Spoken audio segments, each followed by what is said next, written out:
दोस्तों, आज की ये मूवी एक चाचा और उसकी भतीजी की एक ऐसी इमोशनल कहानी है जिससे हम सभी कहीं ना कहीं रिलेट कर पाएंगे। मूवी को IMDb पर 8.3 की रेटिंग मिली है, जो कि एक काफी डिसेंट रेटिंग है। अब स्टोरी को तो मैं नहीं बताऊंगा, बस यही कहूंगा कि तैयार हो जाइए इस शानदार एक्सप्लेनेशन के लिए। तो कहानी की शुरुआत होती है तमिलनाडु के पलानी गांव से, जहां हमें शक्ति नाम की एक लड़की को दिखाया जाता है जो अपने भाई के साथ वहां किसी काम से आई थी। उसी बस स्टॉप पर हम ईश्वर नाम के लड़के को देखते हैं जो वहां म्युनिसिपैलिटी डिपार्टमेंट में सुपरवाइजर का काम करता था। अचानक शक्ति और ईश्वर की नजर एक दूसरे से मिलती है कि दोनों शायद एक दूसरे को जानते हैं। इसी बीच अचानक पास वाले स्कूल का अलार्म बजता है और ईश्वर फौरन उस स्कूल में अपनी भतीजी को लेने चला जाता है। वहां पहुंचते ही गेटमैन कहता है कि अरे सर, आप लेट हो गए, इसलिए मैंने बच्ची को दूसरे ऑटो में बिठाकर भेज दिया। ये सुनते ही ईश्वर उसका गला पकड़ लेता है और पूछता है कि आखिर तुमसे ऐसा करने को किसने कहा था? कल ही तुम नौकरी से हाथ धो बैठोगे। तभी वो गेटमैन सॉरी बोलते हुए कहता है कि सर कुछ नहीं हुआ, आपकी भतीजी वो छुप रही है, उसने ही मुझे नाटक करने को कहा था, वो आपको परेशान करना चाहती थी। ये सुनकर ईश्वर उसे सॉरी बोलता है और फिर अपने हाथ में मोबाइल लेकर गेम खेलने की एक्टिंग करने लगता है। ये देखकर उसकी भतीजी सुंदरी पेड़ के पीछे से निकलकर वहां आ जाती है और फोन लेकर गेम खेलने लगती है। जिसके बाद ईश्वर सुंदरी को लेकर वहां से घर के लिए निकल जाता है। अब ईश्वर की फैमिली की बात करें तो उसमें उसकी भाभी और भतीजी ही हैं। दरअसल कुछ साल पहले बड़े भाई की मौत हो जाने के कारण ईश्वर भी इन लोगों के साथ रहता है। वो सुंदरी को एक पिता की तरह प्यार करता है और उसकी देखभाल करता है, जबकि वो अपनी भाभी को अपनी माँ का दर्जा देता है। अब हम ईश्वर को अपने दोस्त वेंकटेश के घर पर देखते हैं, जो पेशे से एक पुलिस वाला था। वेंकटेश की भी एक भतीजी होती है जिसका नाम था मुन्नी। हम देखते हैं कि मुन्नी भी ईश्वर को वैसे ही प्यार करती है जैसे सुंदरी। साथ में ईश्वर भी मुन्नी की वैसी ही केयर करता है जैसे वो उसकी भतीजी सुंदरी हो। अब यहाँ ईश्वर वेंकटेश को शक्ति के बारे में बताने लगता है कि मैंने आज उसको देखा था, पता नहीं उसकी शादी हुई है या नहीं, लेकिन मैं उससे बात नहीं कर पाया। और दोस्तों, यहाँ हमें पता चलता है कि ईश्वर और शक्ति एक दूसरे को प्यार करते थे और कॉलेज के टाइम से एक दूसरे को जानते थे। अब अगले दिन ईश्वर जब अपने काम पर जाता है तो उसे पता चलता है कि शक्ति भी उसी के स्टाफ में काम करने के लिए वहाँ आई है। वो शक्ति से बात करने के लिए आगे तो बढ़ता है, लेकिन उससे बात नहीं कर पाता। इसके बाद वो वेंकटेश को अपने पास बुलाता है और फिर जानबूझकर उसको लेकर शक्ति के सामने जाता है ताकि इस बहाने वो भी शक्ति से बात कर सके।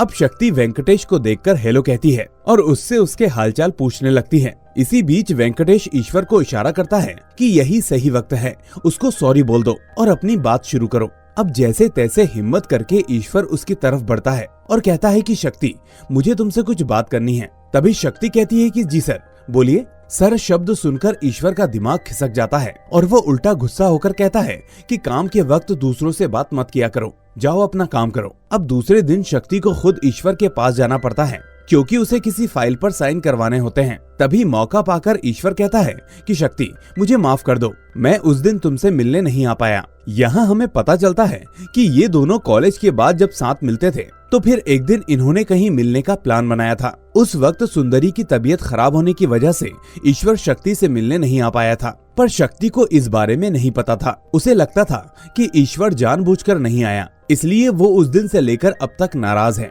प्रेजेंट डे पर शक्ति ईश्वर का सॉरी एक्सेप्ट ना करते हुए वहाँ से जाने लगती है और तभी ईश्वर उसका हाथ पकड़कर सॉरी बोलने लगता है। हाथ पकड़ते ही शक्ति एकदम से अजीब सा फील करने लगती है और ईश्वर को थप्पड़ रखकर वहाँ से चली जाती है, जिसे देखकर ईश्वर बहुत ही हैरान हो जाता है। अब दूसरे दिन ईश्वर सुंदरी को लेने स्कूल जाता है तो वो देखता है कि प्रिंसिपल ने उसको पनिश किया है। रीजन पूछने पर प्रिंसिपल बताती है कि सुंदरी ने दूसरी लड़की की पेंसिल को चोरी किया है, इसलिए उसे सजा मिली है। इस बात पर ईश्वर सुंदरी से पूछता है कि क्या ये बात सही है, तो वो कहती है कि नहीं चाचू, मैंने कोई चोरी नहीं की। ये सुनकर ईश्वर प्रिंसिपल से कहता है कि सुंदरी की पेंसिल ना जाने कितनी बार चोरी हुई, लेकिन हमने तो आपसे कभी शिकायत नहीं की, इसलिए आप भी दूसरे लोगों की बातों में आकर सुंदरी पर शक मत कीजिए, मेरी भतीजी एकदम इनोसेंट है। ये कहकर वो वहाँ से जाने लगता है। आगे जाकर सुंदरी कहती है कि चाचू, वो पेंसिल मैंने ही चुराई थी, क्योंकि मेरी फ्रेंड ने कहा था कि अगर मैं पेंसिल उसके लिए नहीं लेकर आई तो वो मुझसे बात नहीं करेगी। ईश्वर समझाता है कि बेटा, इसको चोरी कहते हैं और आज के बाद ऐसा कभी मत करना, वरना खुद चाचू तुमको पनिश करेंगे। सुंदरी प्रॉमिस करती है कि ठीक है चाचू, मैं आज के बाद ऐसा नहीं करूंगी। कुछ दिनों में हम देखते हैं कि शक्ति और ईश्वर के बीच धीरे धीरे सब कुछ ठीक हो रहा है और वो दोनों एक दूसरे के साथ टाइम स्पेंड कर रहे हैं। ऐसा इसलिए होता है क्योंकि ईश्वर उसे सच सच बता देता है कि आखिर वो क्यों उस दिन कॉलेज नहीं आ पाया था। फिर अगले दिन सुंदरी मुन्नी के घर पढ़ने के लिए जाती है। मुन्नी के पेरेंट्स कलर फिश बेचने का काम करते थे, इसलिए बोर होती सुंदरी उससे कहती है कि क्या तुम मुझे अपने घर पर गोल्ड फिश दिखा सकती हो। तो मुन्नी कहती है कि गोल्ड फिश में क्या रखा है, क्या तुम हिरन को देखना चाहती हो। ये सुनकर सुंदरी पूछती है कि हिरन कहाँ देख पाएंगे। तो मुन्नी कहती है कि मैंने कल अपनी दादी को फोन पर बात करते हुए सुना था। वो कल जंगल में गई थी जहाँ उसने हिरन का बच्चा देखा था। दरअसल मुन्नी की दादी अपने बॉयफ्रेंड के साथ जंगल में घूमने गई थी और वहाँ उसने हिरन को देखा था। और जब वो ये बात अपनी एक फ्रेंड को बता रही थी तो उस वक्त मुन्नी ने उसकी बातें सुन ली थी। इस तरह अब दोनों किसी भी तरह जंगल जाने का डिसाइड करते हैं। इधर वेंकटेश को उसके सर बताते हैं कि उनके शहर में बच्चों के साथ दुष्कर्म के केसेस काफी ज्यादा बढ़ते जा रहे हैं और उनको किसी भी हाल में गुनाहगार को पकड़ना होगा। अब यहाँ एक तरफ ईश्वर सुंदरी को मुन्नी के घर लेने जाता है और वहीं दूसरी साइड वेंकटेश के जीजा को उसका बाथरूम काफी गंदा लगता है। तो वो रास्ते में जाते हुए म्युनिसिपैलिटी कॉर्पोरेशन के सफाई कर्मचारी को देखकर उन्हें उनका बाथरूम साफ करने के लिए बोलता है, जो कि शक्ति और एक और आदमी था। तो शक्ति और वेंकटेश के जीजा की बहस हो जाती है क्योंकि शक्ति ने मना कर दिया था कि हम लोग आपका बाथरूम साफ नहीं करेंगे, हमारा काम सड़क की सफाई करना है, आप लोगों के घर का काम करना नहीं। ये सुनकर बातों ही बातों में वेंकटेश का जीजा शक्ति के ऊपर हाथ उठाने वाला होता ही है कि तभी ईश्वर ये सब देख लेता है और वो उसके जीजा को पीछे करते हुए उन पर हाथ उठा देता है, जिससे वेंकटेश का जीजा नाली में गिर जाता है। फिर रात को ईश्वर वेंकटेश को मिलकर सॉरी बोलता है क्योंकि उसने उसके जीजा को थप्पड़ मारा था, पर वो ये बात सुनकर उस पर काफी हंसता है और उसके दोस्त भी इस पर उसका मजाक बनाते हैं। वेंकटेश कहता है कि सही हुआ, मैं तो कब से यही चाहता था कि कोई उसको सबक सिखाए। ये काम आज तुमने कर दिया, मैं बहुत खुश हूँ कि किसी ने तो उसको मजा चखाया। अब अगले दिन ईश्वर जब सुंदरी को स्कूल छोड़ता है तो मुन्नी सुंदरी से मिलकर इशारों में साथ चलने की बात करती है और ईश्वर को बोलती है कि आज उनकी योगा क्लासेस है तो उनकी छुट्टी लेट होगी, इसलिए आप भी थोड़ा लेट ही आना। इसी दौरान इन दोनों का प्लान ये था कि स्कूल की छुट्टी के बाद ये दोनों भैरव मंदिर जाएंगे। अब जैसे ही स्कूल की छुट्टी होती है तो सुंदरी और मुन्नी स्कूल से बाहर जाते हैं। अब वहाँ पर ईश्वर स्ट्रीट लाइट को ठीक करवा रहा था, जिसे मुन्नी देख लेती है। इसके बाद चोरी चुपके मुन्नी और सुंदरी एक ऑटो में जाकर बैठ जाते हैं, लेकिन तभी अचानक सुंदरी को ये सब सही नहीं लगता और वो ऑटो से उतर जाती है, पर मुन्नी उसके जाने से नहीं रुकती और अकेले ही वहाँ चली जाती है। अब अगले दिन स्कूल में मुन्नी काफी ज्यादा अजीब लग रही थी, ऐसा लग रहा था कि उसके साथ कुछ गलत हुआ हो। सुंदरी को लगता है कि वो उससे नाराज है क्योंकि उसने उसे अकेला छोड़ दिया था, इसलिए वो मुन्नी से माफी मांगती है, पर वो कुछ भी नहीं कहती। फिर स्कूल की छुट्टी होने पर जब ईश्वर सुंदरी को लेने जाता है तो सुंदरी ईश्वर को बोलती है कि मुन्नी उससे नाराज है, इसलिए उसको मनाओ। जब ईश्वर मुन्नी से बात करता है तो उसको उसकी तबीयत काफी खराब लगती है, तो वो सुंदरी को वॉचमैन के पास छोड़कर पहले मुन्नी को उसके घर छोड़ने चला जाता है और रास्ते में वो मुन्नी से पूछता है कि क्या हुआ मुन्नी, तुम ऐसे अजीब बिहेव क्यों कर रही हो, क्या तुम्हारी तबीयत ठीक नहीं है बेटा। ऐसा कहकर वो मुन्नी को हाथ से छूकर देखता है कि कहीं उसे बुखार तो नहीं, पर तभी ईश्वर के छूते ही मुन्नी बहुत ज्यादा डर जाती है। इस सीन में ऐसे लग रहा था कि जैसे कोई ये सब रिकॉर्ड कर रहा हो। अब रात को वेंकटेश ईश्वर को फोन करके कहता है कि मुन्नी की तबीयत काफी ज्यादा खराब है और वो बेड पर बेहोश हो गई है, जिसके बाद ईश्वर फौरन मुन्नी को देखने जाता है। फिर अगले दिन सुंदरी की माँ ईश्वर के दोस्त को फोन करके ईश्वर के बारे में पूछती है। तभी सुंदरी की माँ के घर पर मुन्नी के घर के कुछ लोग आकर सुंदरी और उसकी माँ को उनके साथ ले जाते हैं। वो कहते हैं कि भाभी, सुंदरी के पापा ने आपको बुलाया है, प्लीज घर चलिए, मुन्नी की तबीयत ठीक नहीं है। फिर जैसे ही वो वेंकटेश के जीजा के घर पहुंचते हैं तो सुंदरी की माँ को पता चलता है कि ईश्वर ने मुन्नी के साथ दुष्कर्म किया है।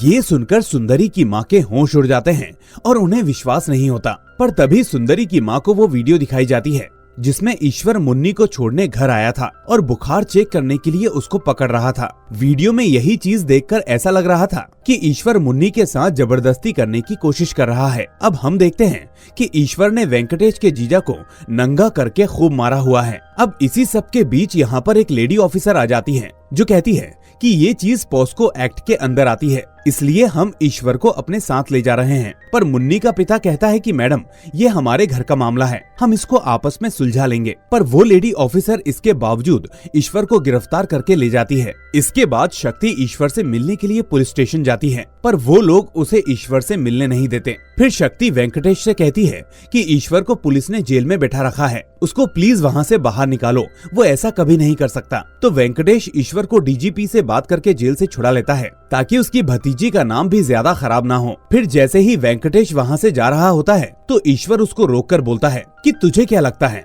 कि मैं मुन्नी के साथ ऐसा कर सकता हूँ? तो वेंकटेश पूछता है कि तुम मुन्नी को अकेले छोड़ने क्यों आए थे, साथ में सुंदरी को भी तो ला सकते थे। ये सुनकर ईश्वर मन ही मन गुस्सा करने लगता है कि उसके दोस्त को उस पर यकीन नहीं, इसलिए वो गुस्से में कहता है कि पता नहीं मैंने क्यों ऐसा किया। जिसके बाद वेंकटेश गुस्से में ईश्वर को मारने लगता है। अब हम देखते हैं कि ईश्वर के साथ काफी बुरा होने लगा है। सब लोगों को यही लग रहा था कि ईश्वर ने मुन्नी के साथ दुष्कर्म किया है। यहाँ तक कि उसकी भाभी भी अगले दिन से सुंदरी को उसके चाचा से दूर रहने के लिए कहती है। और दोस्तों, ये सीन सच में देखने में काफी इमोशनल है। फिर शक्ति ईश्वर से मिलने आती है और उसको दिलासा देते हुए कहती है कि ईश्वर, तुम उस दिन सुंदरी को साथ में क्यों नहीं ले गए, सिर्फ मुन्नी को ही क्यों लेकर आए? ये सुनकर ईश्वर एक बार फिर से भड़क जाता है और कहता है कि तुम भी मुझ पर शक कर रही हो, मैं नहीं लेकर आया तो नहीं लेकर आया। अब मैं इसका क्या जवाब दूं और क्यों जवाब दूं? मैं दोनों का चाचा हूँ, क्या मैं ऐसा नहीं कर सकता? घर वापस आकर बेचारा ईश्वर सुंदरी को ही याद करने लगता है, क्योंकि आज पहली बार सुंदरी उसके चाचा के पास नहीं बल्कि माँ के पास सो रही थी। दूसरे दिन सुबह भी सुंदरी की माँ ही उसे स्कूल के लिए तैयार करती है और कहती है कि बेटा, अगर तुमको कोई गलत जगह पर टच करे तो तुम्हें जोर जोर से चिल्लाना होगा। सुंदरी पूछती है कि माँ, अगर चाचू टच करें तो वो कहती है कि ये बात फिर मुझे आकर बताना। दूर खड़ा ईश्वर इन बातों को सुनकर अंदर ही अंदर घुट रहा होता है, क्योंकि अभी तक उसने ही सुंदरी को इतने बड़े होने तक पाला था और आज वो उससे दूर थी। खैर, अगले दिन ईश्वर पार्क में उदास खड़ा होता है कि तभी वेंकटेश आकर ईश्वर को गले से लगा लेता है, क्योंकि मुन्नी ने सब कुछ बता दिया था कि ईश्वर ने कुछ भी नहीं किया है। वेंकटेश अब ईश्वर को बताता है कि मुन्नी के साथ गलत काम भैरव मंदिर के पास हुआ है और उस आदमी ने मुन्नी को फोन में गेम खेलने का लालच दिया और झाड़ियों में ले जाकर उसके साथ जबरदस्ती की। अब ईश्वर और वेंकटेश सुंदरी के पास जाते हैं,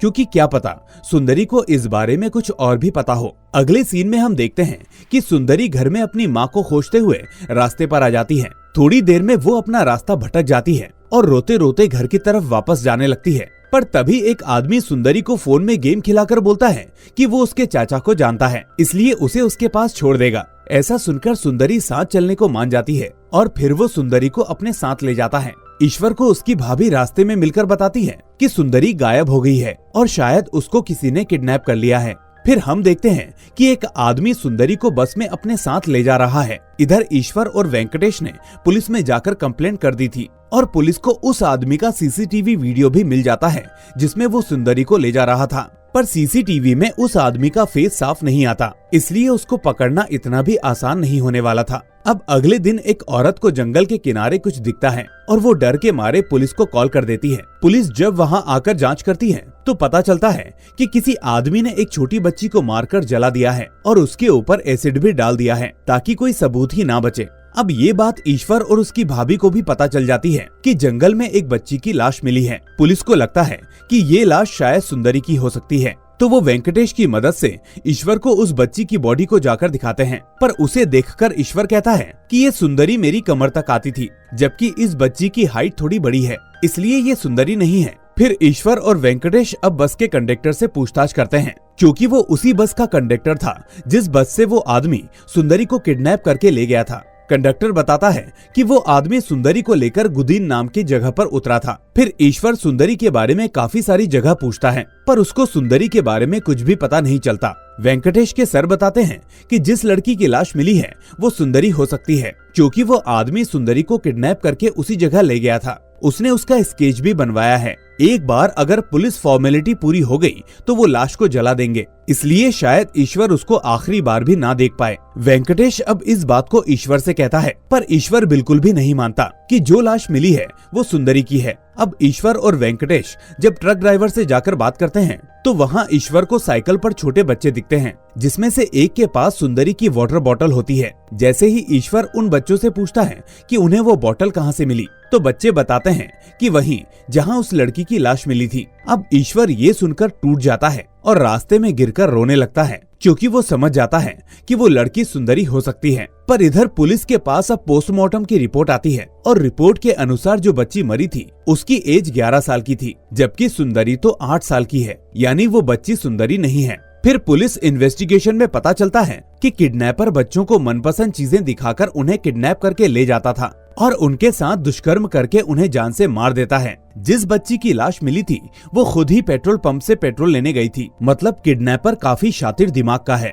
और अपने आप को पब्लिक प्लेसेस में लेकर नहीं आता। ईश्वर को पुलिस की बातों से पता चलता है कि किडनैपर ने पहली बच्ची को इसलिए मार दिया क्योंकि उसको सुंदरी मिल गई थी। मतलब अगर एक और बच्ची किडनैप हुई तो फिर वो सुंदरी को भी जान से मार सकता है। ईश्वर पुलिस वालों को सुंदरी की सारी फेवरेट चीजें बताता है, क्योंकि किडनैपर सुंदरी के लिए वो सारी चीजें जरूर खरीदेगा और उस समय वो किडनैपर को पकड़ सकते हैं। फिर पुलिस आसपास की दुकानों में किडनैपर का स्केच दिखाकर पूछने लग जाती है। तभी एक मिठाई वाला बताता है कि शायद उसने स्केच वाले आदमी को रात में देखा था। अगले दिन वेंकटेश और ईश्वर बाइक से चूजे वाले के पास जाते हैं और फिर रात को सभी मिलकर एक प्लान बनाते हैं। पूरी रात वो लोग सड़क पर उसका इंतजार करने लगते हैं, लेकिन वो किडनैपर वहाँ नहीं आता। वो तो अगले दिन किसी दूसरी जगह से सुंदरी के लिए सामान खरीदकर चला भी जाता है। उसके बाद हम सुंदरी को एक बंद कमरे में देखते हैं, जहाँ वो आदमी आकर सुंदरी को काफी डराता है। वो कहता है कि बेटा, अगर तुम मेरी बात मानोगी तो मैं तुम्हें तुम्हारे चाचा के पास ले जाऊंगा, और अगर नहीं मानोगी तो मैं इस थैले को ओपन कर दूंगा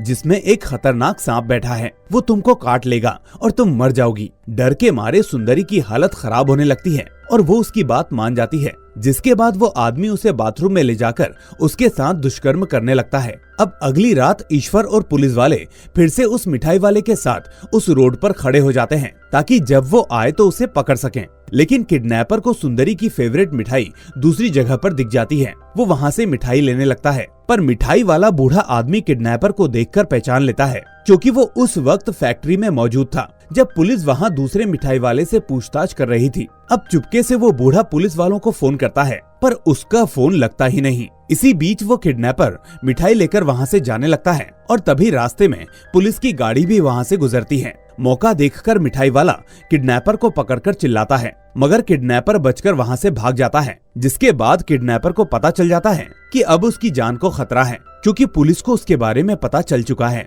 इसलिए अब गुस्से में घर पहुंचकर वो सुंदरी का गला दबाकर मारने की कोशिश करता है। अब अगले सीन में किडनैपर अपनी दाढ़ी और मूछें सब साफ कर लेता है ताकि उसे कोई पहचान ना सके। फिर वो सुंदरी को भी पैसे देकर पेट्रोल पंप से बोतल में पेट्रोल लाने के लिए कहता है ताकि वो उसको भी जलाकर मार सके। पर उसका प्लान फेल हो जाता है, क्योंकि सुंदरी को रोड पार करना आता ही नहीं था और उसका एक्सीडेंट होते होते बचता है। फिर किडनैपर सुंदरी को ऑटो में बैठाकर ले जाता है, जहां वो रास्ते में देखता है कि पुलिस ने नाकाबंदी लगा रखी है। इसलिए पकड़े जाने के डर से किडनैपर बड़ी ही चालाकी से अपने फोन पर बात करने का नाटक करता है और फिर साथ में बैठी औरत को बोलता है कि उसके भाई का एक्सीडेंट हुआ है, उसको अर्जेंट जाना होगा, तो तुम इस बच्ची को यहाँ से पार कराकर उसकी माँ तक छोड़ देना। इसके बाद वो औरत मान जाती है और किडनैपर दूसरा ऑटो ले लेता है ताकि पुलिस उसे पकड़ ना पाए। अब ऑटो में बैठी औरत को सुंदरी की हालत देखकर शक होता है और वो पुलिस के पास जाकर सब बताती है। पुलिस वाला सुंदरी को देखकर पूछता है कि बेटी तुम कौन हो?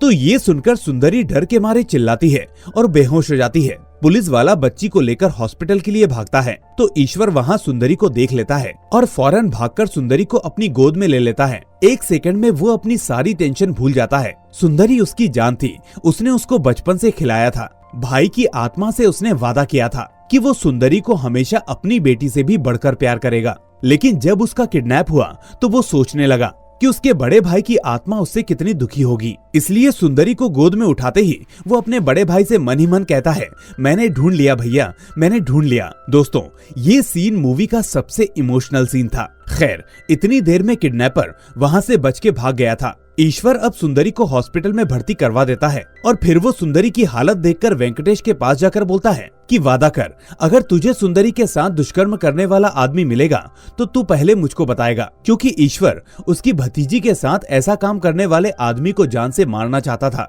इस इंसिडेंट के बाद सुंदरी काफी ज्यादा ट्रॉमा में चली गई थी। वो हर किसी को देखकर चिल्लाने लगी थी, जिस कारण ईश्वर पूरी तरह से टूट गया था। अगले सीन में ईश्वर सुंदरी की दवाई लेकर आता है तो उसे हॉस्पिटल में मुन्नी मिलती है और मुन्नी ईश्वर को देखकर गले लगा लेती है। फिर मुन्नी सुंदरी से जाकर मिलती है, जिससे सुंदरी को काफी अच्छा लगता है। इधर वेंकटेश को फाइनली किडनैपर मिल गया था, क्योंकि मुन्नी ने रास्ते में देखते ही उसे पहचान लिया था और ईश्वर को भी ये सारी बातें पता चल गई थी। इसलिए अब किडनैपर को जान से मारने के लिए वो कांच को पीसकर एक धारदार चाकू पर चिपका आता है, ताकि वो उसकी भतीजी के साथ ऐसा काम करने वाले को जान से मार सके। शक्ति को भी पता चल गया था कि ईश्वर किडनैपर को जान से मारने वाला है, तो वो उसे रोकने के लिए उसके घर जाती है, पर ईश्वर किसी की भी नहीं सुनता। अब अगले दिन कोर्ट में हियरिंग होती है और ईश्वर किडनैपर को चुपके से देख लेता है। मुन्नी अब जज को उसके साथ हुई सारी घटना के बारे में बताती है। तभी शक्ति बाहर ईश्वर को जाकर फिर से रोकती है, पर ईश्वर फिर भी नहीं रुकता। इधर अब मुन्नी को उसके साथ दुष्कर्म करने वाले आदमी को दिखाते हैं और पुलिस वाली मैडम अब सुंदरी से हॉस्पिटल में उसके साथ दुष्कर्म करने वाले का फोटो दिखाकर पूछती है कि क्या यही है, पर सुंदरी कहती है कि नहीं, ये वो आदमी नहीं है। शक्ति अब जल्दी से ईश्वर के दोस्त सुरेश के घर जाती है और उसकी पत्नी से सुरेश को कॉल करवाती है। तब सुरेश ईश्वर के साथ था और वो दोनों उस किडनैपर को मारने आए थे। इसी बीच शक्ति सुरेश को कॉल पर बताती है कि जिसे वो मारने गए हैं ये वो इंसान नहीं है और ये सुंदरी ने ही बताया है। ईश्वर अब किडनैपर के साथ जेल ले जाने वाली बस में बैठा था और अब वो किडनैपर को मारने वाला होता है कि तभी सुरेश ईश्वर को बस से बाहर ले आता है और बताता है कि जिसे तू मारने वाला है ये वो आदमी नहीं है, क्योंकि मुन्नी और सुंदरी के साथ दुष्कर्म करने वाले दोनों अलग अलग आदमी हैं। दरअसल मुन्नी के साथ दुष्कर्म करने वाला ऑटो ड्राइवर था और सुंदरी के साथ ऐसा करने वाला कोई और आदमी था। ईश्वर फिर भी बस में चढ़कर मुन्नी के साथ दुष्कर्म करने वाले आदमी को बड़ी ही बेरहमी से चाकू से मार देता है, क्योंकि मुन्नी को भी वो अपनी बेटी जैसा ही मानता था। फिर वेंकटेश अब ईश्वर की भाभी को बोलता है कि ईश्वर को बोलो आज रात वो हॉस्पिटल में रहे, बाकी वो संभाल लेगा। वो ऐसा इसलिए कहता है कि कोई नहीं चाहता कि सुंदरी के दोषी को पकड़कर ईश्वर मार दे और पुलिस उसको सजा दे, पर ईश्वर अभी भी बोलता है कि वो उसकी भतीजी के साथ गलत काम करने वाले को जान से मारेगा। शक्ति भी वहाँ ईश्वर को समझाती है और बताती है कि 12th के रिजल्ट के बाद जब वो वहाँ पर नहीं आया था तो उसके मामा वहाँ पर आए थे, जिसने उसे झाड़ियों में ले जाकर उसके साथ दुष्कर्म किया। तभी ईश्वर गुस्से में बोलता है कि उसके मामा किधर हैं, जिस पर शक्ति बोलती है कि वो तो 6 साल पहले ही मर गए और हर चीज मरने से ही खत्म नहीं होती। तुमने कभी सोचा कि सुंदरी का तुम्हारे जेल जाने के बाद क्या होगा, उसके भविष्य का क्या होगा? मारना ही हर चीज का हल नहीं होता और कभी कभी हमें बदला छोड़ना पड़ता है ताकि हमारी जिंदगी संभल पाए। जिसके बाद ईश्वर सुंदरी के पास जाता है। बेहोशी में सुंदरी ईश्वर को पकड़कर सो जाती है। सोते सोते वो कहती है कि चाचू आप कहाँ हो, मुझे यहाँ से ले जाओ। और अब हमें 1 साल बाद का सीन दिखाया जाता है, जहाँ सुंदरी अब सदमे से बाहर आ गई थी और उसी पल हम पुलिस वाले को देखते हैं, जो कि एक छोटी बच्ची के साथ दुष्कर्म करने वाले आदमी की लाश के पास खड़ा था, जिसको किसी ने बड़ी ही बेरहमी से तड़पा तड़पा कर मारा था। मतलब ईश्वर ने आखिरकार सुंदरी का बदला ले ही लिया था। और इसी के साथ ये मूवी यहीं पर एंड हो जाती है। दोस्तों, मूवी के अंदर दोनों चाचा भतीजी की बॉन्डिंग जिस तरह से दिखाई है, उसको देखकर आप इमोशनल होने से खुद को नहीं रोक पाएंगे। कई सीन्स ऐसे हैं जिनको एक्सप्लेन नहीं किया जा सकता। उसके लिए आपको ये शानदार मूवी देखनी होगी। लेकिन आपको ये वीडियो कैसी लगी मुझे कमेंट करके बताएं और इस वीडियो को लाइक करके चैनल को सब्सक्राइब भी कर लें। और हाँ, साथ ही नोटिफिकेशन बेल को भी दबाना ना भूलें, ताकि ऐसी कोई भी बेहतरीन वीडियो आपसे मिस ना हो। अब मैं मिलूंगा आपसे अगली ऐसी ही वीडियो के साथ। Till then take care and thanks for watching.